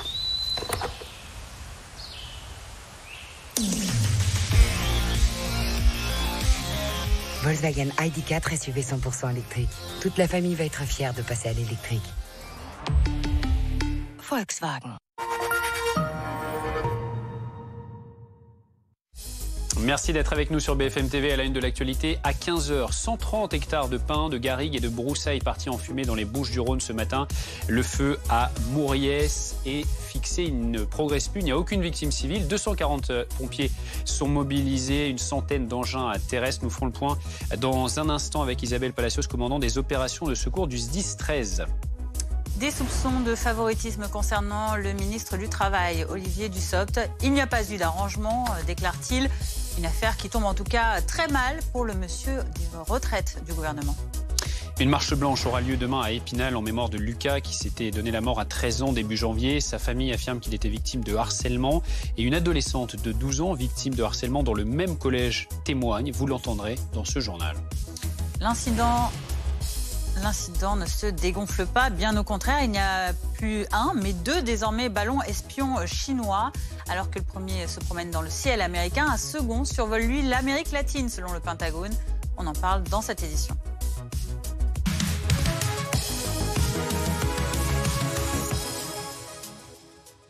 On commence donc avec ce premier feu d'ampleur de l'année, cet incendie qui s'est déclaré au lever du jour sur la commune de Mouriès, dans les Alpilles, dans les Bouches-du-Rhône. Ce feu est désormais fixé, il ne progresse plus. 130 hectares ont été parcourus, il n'y a pas de blessés. Bastien Cochet et Caroline Brénière. Tenter inlassablement de retenir les flammes, sauver la végétation qui peut encore l'être. Trop tard pour ces arbustes, mais les pompiers sont à pied d'œuvre depuis tôt ce matin pour contenir ce feu qui a déjà ravagé la végétation dans les Alpilles. Une scène digne d'un été caniculaire, au plein cœur de l'hiver, qui nécessite la mobilisation d'un dispositif important. De nombreux moyens ont été engagés, à savoir 270 sapeurs-pompiers au moment précis où je vous parle, armant 105 engins. Et il y a tout un travail qui est fait avec un certain nombre d'équipes spécialisées. Je pense notamment à ce qu'on appelle le détachement d'intervention spécialisé. Ce sont des femmes et des hommes qui ont vocation à intervenir sur des secteurs qui sont particulièrement difficiles d'accès. En cause, la géographie complexe de la région, des garrigues dans des massifs rocheux escarpés et un Mistral soufflant jusqu'à 110 km/h. La sécheresse vient aussi compliquer la tâche des pompiers. Ça illustre, s'il en était besoin, l'état de sécheresse de la végétation. Le mois de janvier 2023 étant le troisième mois le plus sec depuis 105 ans, pour être précis. Pour l'heure, l'origine du feu n'est pas encore déterminée. Bonjour Isabelle Palacios, on vous retrouve, vous êtes commandante des opérations des secours du SDIS des Bouches-du-Rhône. Vous nous confirmez cette information, le feu est donc bien fixé, ça veut dire qu'il ne progresse plus à l'heure actuelle? Oui, en effet, je vous confirme que le feu est actuellement fixé après avoir parcouru environ 130 hectares. 130 hectares, pas de dégâts et pas de victimes civiles, vous nous confirmez aussi? Pas de dégâts d'habitation, hein, je veux dire. Effectivement, je vous confirme. Je vous confirme qu'il n'y a pas de victimes ni de dégâts sur les habitations. Au plus fort du sinistre, nous avons dû protéger donc 6 grosses propriétés situées au cœur du massif des Alpilles, qui, grâce donc à l'action rapide et efficace des secours au sol, ont pu préserver ces habitations. Parmi les moyens que vous avez mis en place, tout à l'heure, votre collègue Pierre Bepoix nous parlait notamment de 105 engins terrestres. Pourquoi des engins aériens n'ont pas pu être mobilisés ? Écoutez, pour l'heure, on a mobilisé donc effectivement 105 véhicules au sol dont l'action a été efficace et a permis d'atteindre notre objectif. Ce qui pose question aussi, c'est la période de ce feu, de cet incendie. On est début février. On a évidemment plus l'habitude d'incendies au cœur de l'été. Quels sont entre guillemets, les ingrédients qui ont conduit à ce feu? C'est le Mistral principalement? Alors effectivement, la région est actuellement soumise à un gros épisode de Mistral depuis une quinzaine de jours. Donc la végétation en surface s'est un petit peu asséchée. Et effectivement, les conditions météorologiques d'aujourd'hui avec un vent qui s'établit à 100 km/h sur l'ensemble de la journée a favorisé l'éclosion de ce sinistre. C'est exceptionnel en février ? Non, c'est des feux d'hiver qu'on appelle et qui effectivement peuvent arriver. Et ces feux d'hiver, ils ont quelles caractéristiques? Est-ce qu'ils sont différents des feux que l'on voit plus habituellement malheureusement en été? Alors effectivement, ces feux d'hiver sont un peu moins agressifs parce qu'on n'a pas les conditions de température élevées que l'on peut connaître en période estivale. Et effectivement, on est moins soumis à des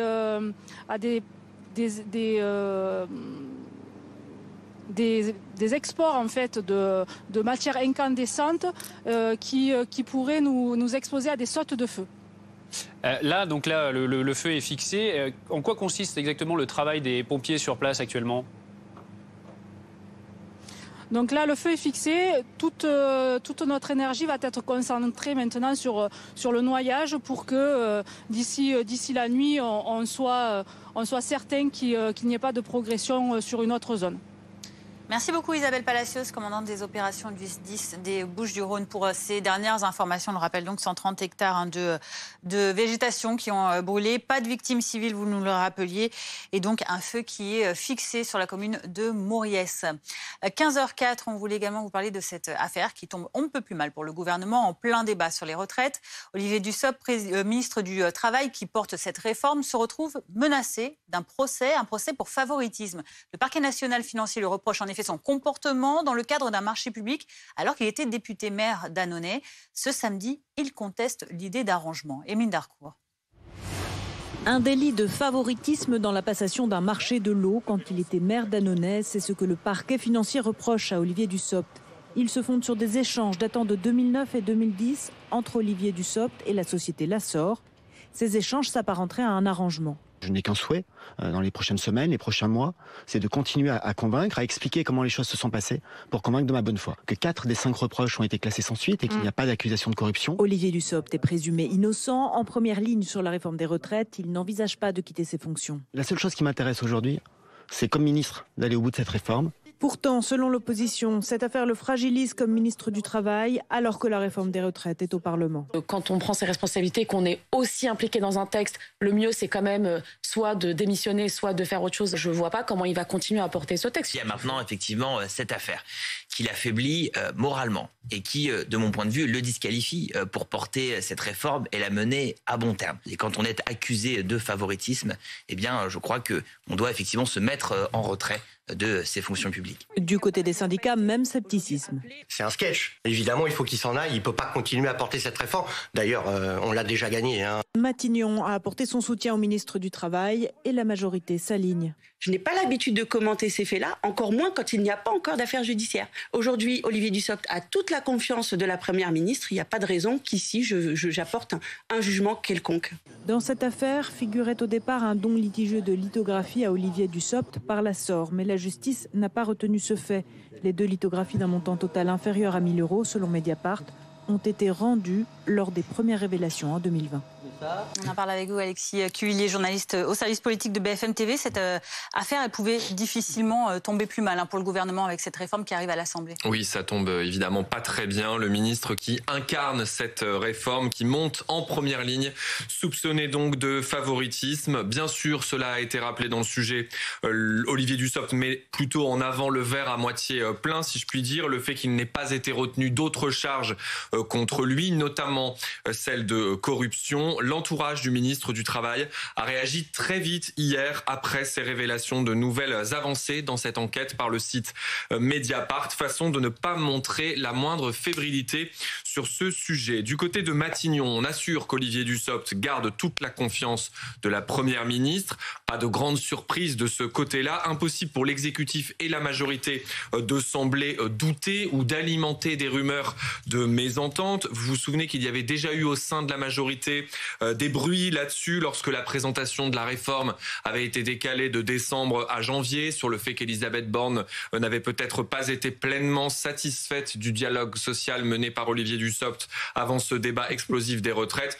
Désormais impossible d'affaiblir ce ministre qui est central sur les retraites, et pas uniquement puisqu'il est associé de très près au texte sur l'immigration et à une future loi sur le plein emploi attendue d'ici l'été. Bonjour Ludovic Mendes, merci d'avoir accepté notre invitation. Vous êtes député Renaissance de la Moselle. La légitimité d'Olivier Dussopt est-elle menacée, selon vous, pour porter cette réforme des retraites ?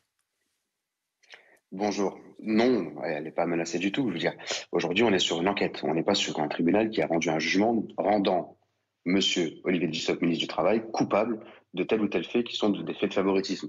Et au contraire, sur les autres possibilités d'accusation, ça a été revu et elles ont même été oubliées. Donc il ne s'est pas enrichi personnellement, il n'y a pas de corruption, il n'y a pas de risque et il n'y a pas de condamnation. Il y a une enquête. À partir de là, c'est à lui de démontrer si l'enquête du moins les juges ont raison ou si c'est lui qui a raison et ça sera contradictoire. Laissons le temps faire. Ça ne met en rien le doute sur lui et sur la réforme des retraites. Bien entendu, de la part de certains syndicalistes ou membres de l'opposition, c'est assez facile de se servir de ça. Convenez quand même que cette affaire, elle tombe très mal, au plus mauvais moment pour le gouvernement, parce qu'elle vise ce ministre qui porte ce projet de réforme des retraites. Disons que toute affaire potentielle, que ce soit de la majorité ou alors même de la classe politique dans son ensemble, ça tombe jamais au bon moment, parce qu'on souhaite toujours les éviter, mais quand on est en responsabilité parfois, et on prend des décisions qui peuvent être contradictoires, qui peuvent être accusatoires, maintenant c'est à lui de démontrer s'il en est responsable ou pas. Aujourd'hui, en l'état, le juge ne le démontre pas non plus, il n'est pas condamné, donc attendons que l'enquête soit menée et que l'affaire soit jugée. Je pense qu'on va beaucoup trop vite et qu'on oublie que l'état de droit garantit aussi à chacun la présomption d'innocence, et après, il y aura un jugement potentiel qui peut le condamner ou pas, et aujourd'hui, ce n'est pas le cas. Vous faites bien de le rappeler, évidemment, mais tout de même, est-ce que ces révélations ne tombent pas au pire moment pour la majorité avec cette réforme des retraites déjà assez impopulaire ? Les révélations ne datent pas d'aujourd'hui, parce que Mediapart, l'article date d'avant 2020. La preuve, c'est qu'on parlait de lithographie qui avait été rendue aussi de la part d'Olivier Dussopt. Donc, ça ne date pas d'aujourd'hui. On le savait, malgré tout, il a toujours bien fait son travail. Et personne ne l'accuse, par exemple, en tant que ministre, d'avoir choisi des partenaires particuliers ou d'avoir triché ou d'avoir menti. Donc, la réalité, c'est qu'on a aussi sa bonne foi. On a l'habitude de travailler avec lui. Et aujourd'hui, comme on le répète, on parle d'un état de droit. Et dans l'état de droit, on doit respecter le système judiciaire. Et à force de jeter l'opprobre automatiquement dès qu'il y a une affaire potentielle, on dessert l'état de droit et on met tout le monde en danger. Qu'est-ce que vous dites à certains membres de l'opposition qui demandent sa démission ? Je pense que certains devraient peut-être regarder dans leur propre rang avant de demander quoi que ce soit aux autres. Merci beaucoup Ludovic Mendes d'avoir été avec nous pour réagir à cette affaire qui concerne donc le ministre du Travail, Olivier Dussopt. Pendant ce temps, les syndicats, eux, soignent l'opinion. Ils sont divisés sur la grève du samedi 11 février. Certains, notamment, ne veulent pas bloquer les Français pendant les vacances. La CFDT cheminot décidera lundi. Vous voyez ce calendrier des vacances. Elles ont commencé déjà pour la zone A. Pour Céline Verzelletti, secrétaire confédérale de la CGT, il faut quand même occuper le terrain chaque semaine. Nous appuyons quand même aussi sur donc des arguments, mais sur aussi un nombre majoritaire de salariés et aussi maintenant une majorité de la population. Donc c'est quand même assez, notre mobilisation est très légitime. Clairement, il n'y aura quand même pas de pause pendant les congés, parce que quand même les congés durent plus d'un mois selon les régions. Mais quoi qu'il en soit, il faut voir sous quelle forme. Et là, c'est bien les intersyndicales professionnelles qui vont décider. Mais dans certains secteurs, c'est quand même marqué des coups forts chaque semaine quand même. Et puis il ne faut pas oublier que les salariés du secteur privé sont également mobilisés contre ce projet de réforme des retraites. En Loire-Atlantique, par exemple, les salariés de Manitou, une entreprise privée de manutention, se sont organisés pour se relayer et pour débrayer 2 heures par jour. Reportage d'Aurore Villemur et Alexis Vivier. Rassemblés pour tracter toute l'après-midi. À quelques mètres de leur entreprise spécialisée dans la fabrication d'engins de manutention, ces salariés grévistes sensibilisent les automobilistes à se mobiliser contre la réforme des retraites. Les gens, ils sont avec nous, on reçoit des coups de klaxon de la population. Tous ensemble, on va y arriver. Une grève minutieusement organisée. Chaque équipe débraye 2 heures par jour maximum. Objectif, se faire entendre en perturbant la chaîne de production, sans toutefois perdre trop d'argent. Notre but, c'est de toucher économiquement les patrons, et de leur faire perdre de l'argent pour qu'ils réagissent et qu'ils fassent pression sur le MEDEF et sur le gouvernement. Des salariés qui espèrent l'abandon total de cette réforme. La retraite à 64, je n'envisage pas du tout.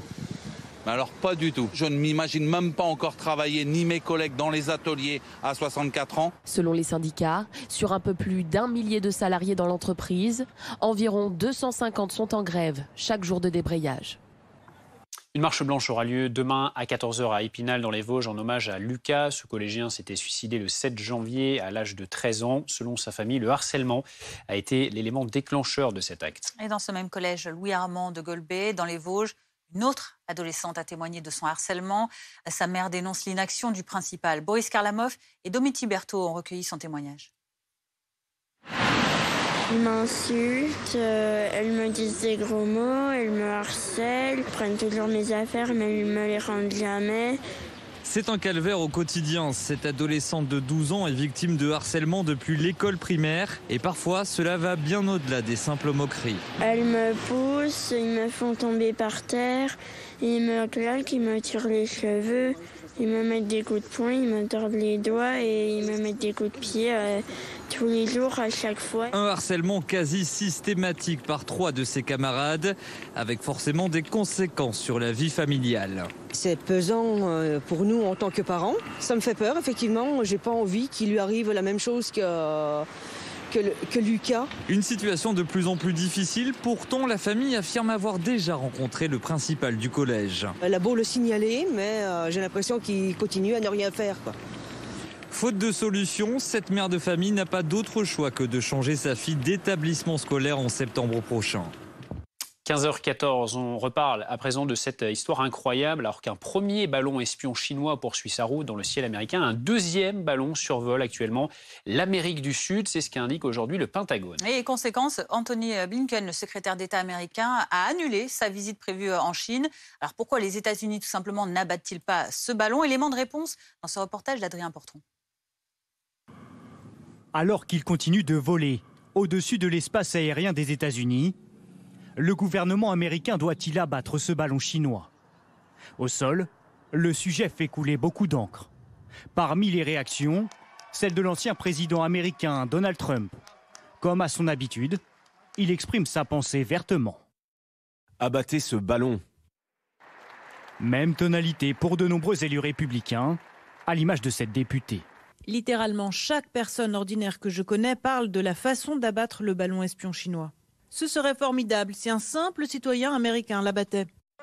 Un gouvernement américain sous pression, mais qui pour le moment temporise. Car abattre cet aéronef n'est pas si simple. Il évolue à environ 18 000 mètres d'altitude. La mission serait donc confiée à un avion de combat américain.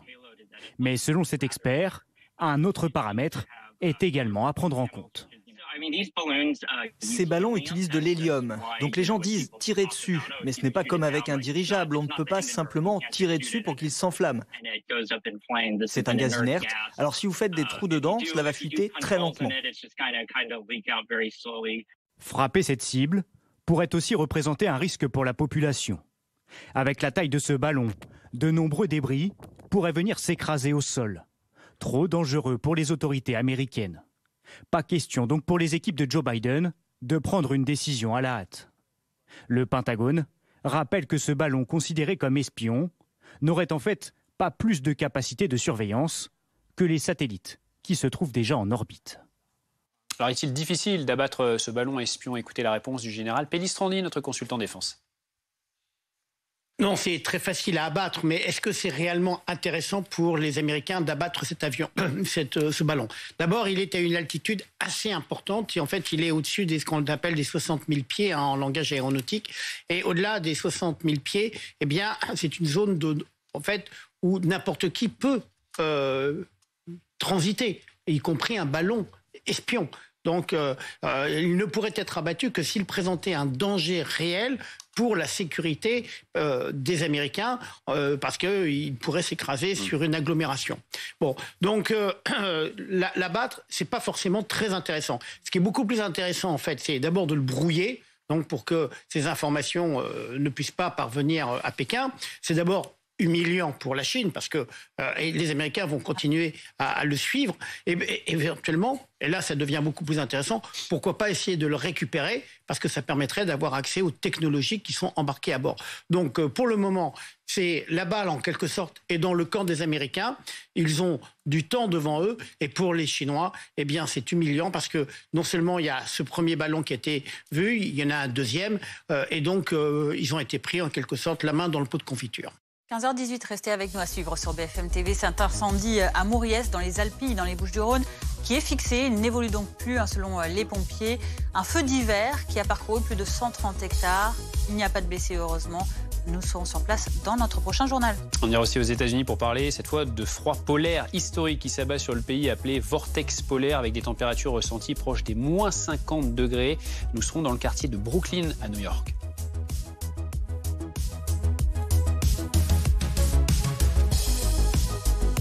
Ce week-end, gros plan sur ces entreprises qui font bouger les marchés. De par les caractéristiques de son économie, préserver elle-même les entreprises. TPE, PME, start-up, de l'actualité business. Ce week-end sur BFM TV.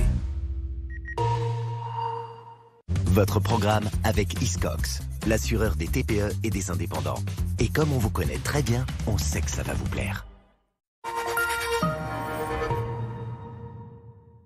Pour les familles endeuillées, choisir Pompes Funèbres de France, c'est bénéficier d'un accompagnement personnalisé et d'une écoute attentive.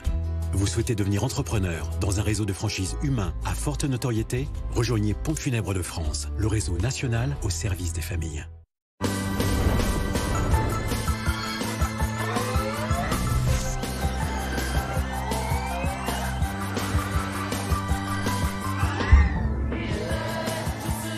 Souvenez-vous à quel point vous aimiez les voitures électriques.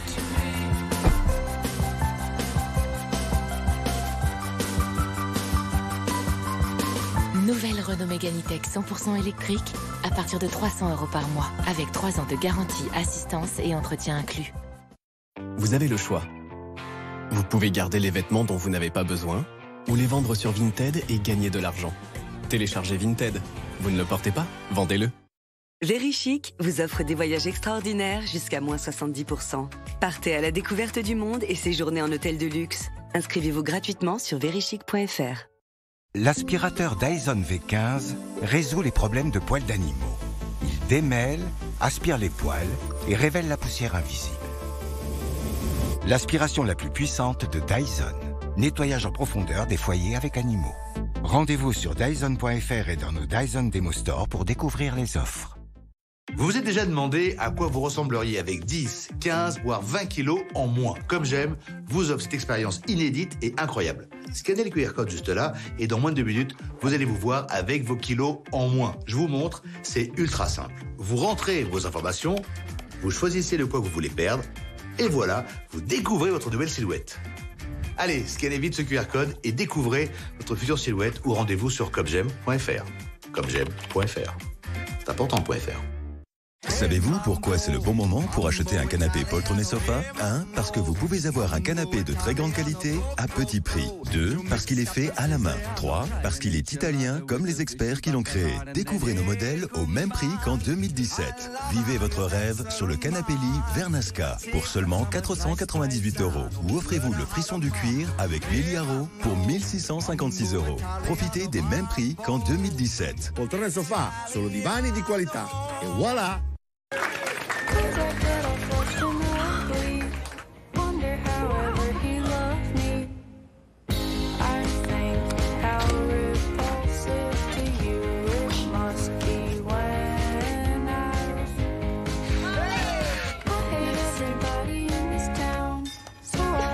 Pour profiter dès maintenant de l'iPhone 14 Pro, Orange reprend vos anciens vrais téléphones. Orange. Mettez de la couleur dans votre cuisine. Du bleu. Bleu comme Ferrero et sa graine de couscous de qualité supérieure qui s'égrène parfaitement. Mais aussi du rouge, du jaune, du vert, du orange. Savourez toutes les couleurs de la cuisine orientale avec Ferrero. Ferrero, le meilleur de l'Orient. Et découvrez les nouvelles recettes cuisinées Ferrero.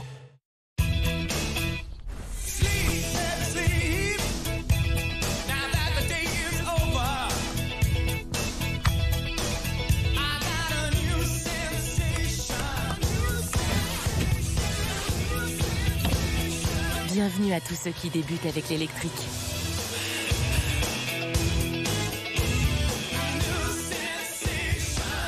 Et toujours 3 ans d'entretien et 3 ans de garantie pour 1 € de plus sur une sélection d'occasion Renault.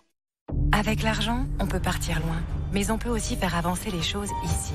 Grâce à l'épargne Maïf, 1,2 milliard d'euros ont déjà été investis dans la transition énergétique. Choisir Maïf, c'est choisir une épargne responsable et solidaire. Maïf, assureur militant. Quel est l'animal emblématique d'Athéna? Comment Jason s'empare-t-il de la toison d'or? Comment Ulysse échappe-t-il au cyclope? Découvrez les grands récits de la mythologie en édition illustrée collector. À chaque numéro, une BD sur les dieux, héros ou épopées antiques et un cahier richement documenté conçu par le philosophe Luc Ferry. Le numéro 1, l'Iliade, 1,99 € seulement.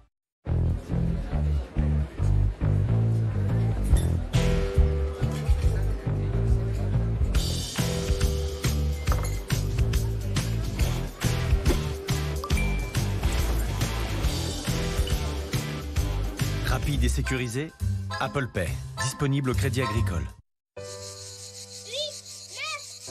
Avec 10 ingrédients seulement, le gel douche Le Petit Marseillais haute tolérance ne contient que le minimum et offre aux peaux sensibles un maximum de plaisir. Maintenant, c'est toi qui compte. Le Petit Marseillais, restons matures. Qu'est-ce que tu crois, chérie? Qu'un génie va apparaître pour nous aider à vendre la maison? Arthurimo.com. Il a dit arthurimo.com, là. Et pourquoi arthurimo.com? Agent et expert immobilier, double compétence. Évaluez le prix de votre bien sur arthurimo.com. Je m'appelle Jean et j'ai monté mon propre restaurant, alimenté par mon propre potager. Et non seulement je confectionne mes assiettes, mais je fabrique aussi tous mes couteaux dans une forge que j'ai moi-même forgée, en allumant le feu que j'ai moi-même créé. Être un bon entrepreneur, c'est savoir qu'on ne peut pas tout faire tout seul. Avec Ionos, faites-vous accompagner par un conseiller personnel pour créer votre site, vendre en ligne et être bien référencé. Ionos.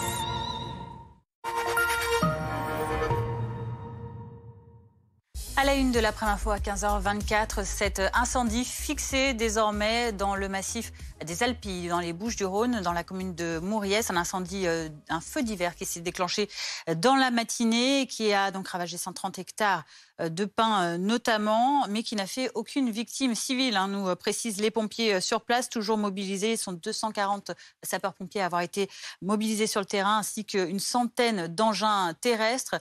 Les engins aériens n'ont pas pu être mobilisés quant à eux.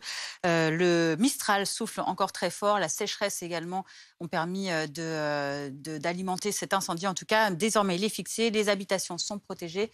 Et il n'y a pas plus de dégâts que cela. Pour le moment, les pompiers restent évidemment en mode surveillance sur place. Du feu, on passe au froid. Le nord-est des États-Unis et l'est du Canada sous un froid polaire historique appelé vortex polaire, du jamais vu depuis des générations, avec des températures en ressenti à moins 49 degrés par endroit. C'est un froid polaire historique dans le pays. Karine Houghton est dans le quartier de Brooklyn à New York où il fait vraiment très froid. Oui, c'est épique selon les services météorologiques. Encore pire que le froid qui s'était abattu sur le nord de l'État de New York à Noël. Du jamais vu depuis des générations. On est en dessous de tous les records historiques. Il fait moins 16 ce matin à Brooklyn où je me trouve. Le vortex s'est abattu sur toute la Nouvelle-Angleterre, tous les États du nord-est jusqu'au Canada. Il fait moins 28 ce matin à Montréal. Alors bien sûr, tous les habitants ont reçu des messages d'alerte. Sortir le moins possible, ne pas sortir les enfants et surtout ne pas sortir les animaux de compagnie. Mais le pire, c'est qu'effectivement, les services météo parlent carrément en température ressentie à cause de ce phénomène de vortex. Les températures réelles ne comptent plus. Ils font des cartes en température ressentie. Et ce qui nous donne du moins 21 ce matin à New York. Il ne faut pas se fier au beau soleil. Mais le pire, ce sont tous les endroits au-delà du nord de Boston où on est à des températures qui s'étalent entre moins 34 et moins 49 en température ressentie. Et on fait le point sur la météo en France.